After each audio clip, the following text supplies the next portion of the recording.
تحياتي مرة أخرى. إذن الإخوان كيف ما كتشوفوا معنا هادو أسوار الإسماعيلية اللي استغرق البناء ديالهم حوالي 10 سنوات، من 1672 حتى لشي 1682 بحال هكاك.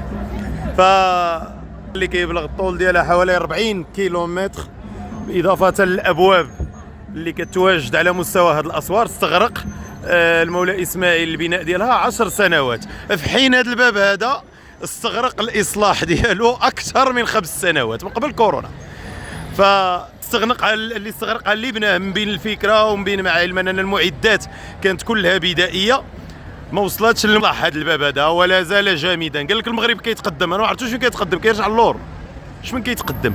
ما كانش عندهم البالون، مولاي اسماعيل ما كانش عنده البالون فاش كان يبني، ما كانش عنده لي شافوداج. مالوغوزمون هي 5 سنين ولا 6 سنين وباقي هذا الباب هذا ما تسالاش. من الاصل ما استغرقش فيه هذه المده هذه. السلام عليكم ورحمه الله تعالى وبركاته.